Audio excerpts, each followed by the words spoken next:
Hi, my name is Kalin Karakahayov and I'm a startup founder. 9 years ago, I founded a startup which is now in the 8 figures of valuation. Also, I didn't have to make many sacrifices. I slept enough, didn't overwork myself, had zero burnouts. It was not my typical story, and you'll understand why if you watch these videos. In your life, I'm sure you have noticed that whatever way you expect something to go, it almost always ends up differently. Expectations are almost never fulfilled. There are various reasons for this, some internal, some in the messy world we live in. But I have learned that there are two distinct categories of these failures of expectations. Some because you didn't research, you didn't prepare, but some because there was simply no way to find out how it's more likely that the things will go. And I'll concentrate the knowledge, the value that I'm gonna give to you in this second category, where the things that I'm gonna tell you, almost no one else will be able to tell you. They are not in books, they are not in videos, they are not in podcasts. They are things derived from experience, which you have to go through to know. Welcome to Entrepreneurship is for Everyone, the proven strategy of scaling in business. My business owns 200,000 domains. It's the symbol of scale in our industry, the domain industry. So, how did we get here? I started my professional life as a chess player. I started training when I was 8. At 12, I showed good signs of becoming a pro. But in the end, I didn't become a pro, or sort of. I was in top 1,000 of the world, which is like semi-pro. But what did I learn during chess? Mostly just one single thing. When I was 13, I had a very, very interesting chess coach who was more like a philosopher than an actual chess coach. So he tried to teach me about principle, about structure, about what is important, what is central and what is an exception, what is almost always true and what is almost never true. And I learned by observing mostly myself after some time that we humans have a very strong attraction to beauty. We search for beautiful things. And in life, the beautiful thing is when the underdog wins. We don't want to be mainstream. We want to be the beautiful exception. We want to live the hero's journey. It turns out that even in chess, I learned that this was quite foolish because you're always against the odds and usually the odds prevail against you, no matter how good you are. So it's very important to teach yourself to develop the capability of doing things the mainstream way, not trying to do something extremely beautiful just because it's different, just because it's extraordinary, and just because it's challenging. But humans are very attracted to challenge. And this is something that I have been fighting for internally my entire life. This quest for just sticking to truth, to the main thing, to the thing that usually brings results without extra efforts. And there's always, of course, a place and time for beauty, but it's not every time. With these lessons learned, I started doing search engine optimization when I was 22, and I had no background, no experience, no mentors. It was a recipe for disaster, but disaster didn't happen. And we're gonna explore why. Why did I succeed against all odds? Was it because I was smart? Not really. I'm a smart, but not so smart as to achieve success from scratch without support. Was it because I had a great team? Well, nowadays I really have a great team, but I started alone. So it's in the beginning when I was growing at a most rapid pace, I didn't have a team. I was just learning on my own. So what was it? What is the secret of scale of success? I'm gonna tell you that it's absolutely not what you expect. Something very important happened when I was 17. I got my first own computer. And with this computer, I learned how to tinker with stuff, how to experiment, how to fail. Once I accidentally denied myself access to my own hard drive, so I have to reformat. I lost a lot of my data. But stuff like this taught me that it's not the end of the world. You can experiment, you can play around, and playing around in curiosity is extremely important. So when I was 13, I was taught about the central things in philosophy, about how things are. But I was too young to understand, so it took many years. But at age 17, I learned about how to play around with data, with software, and it was very important. And then at age 22, I got through some personal changes and become much more giving to other people, much less selfish. And these things combined into what would become a pretty fast increase of my knowledge, my view of the industry, of the web. But then there were 6 or 7 years where I was just trying and failing different things. The web was so easy to make money back then. It was all long-hanging fruits, but I was just failing. And this was the last missing piece. And this missing piece was mostly in myself and how the things I was doing were reflecting internally. It wasn't until I was 31 that something happened that changed the way I thought about industry, about making money. And this thing was that my company, we were gifted 500,000 domains almost for free. And this really shattered my internal belief, or what was left of it, that everything has to be deserved, that for every success you have to work hard. And I was kind of starting to doubt this a bit, but this was the moment where this belief was shattered.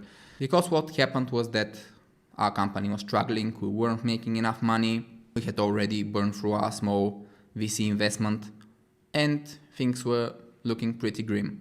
Then I was browsing the internet, I was looking at domain name prices, and I suddenly found a price of 0.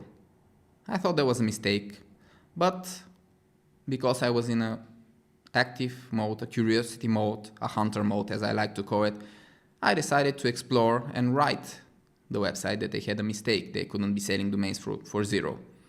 They replied that it was actually 0.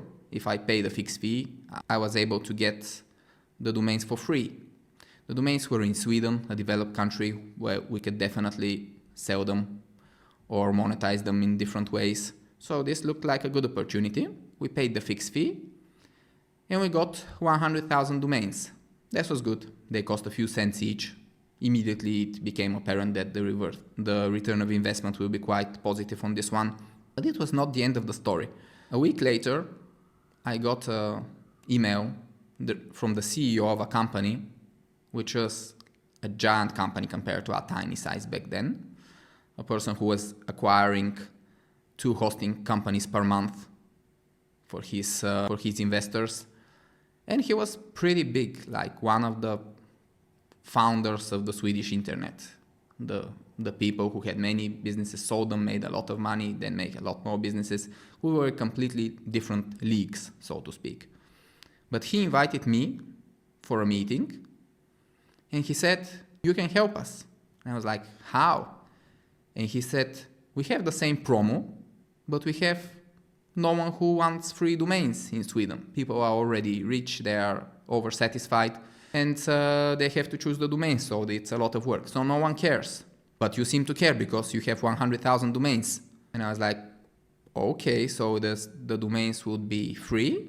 And he said, "Yeah, we just want to look good because of the promo. If someone gives you a promo and you look bad, they won't give it again, so you lose." And we asked, "How much do we have to pay to get a lot of free domains?"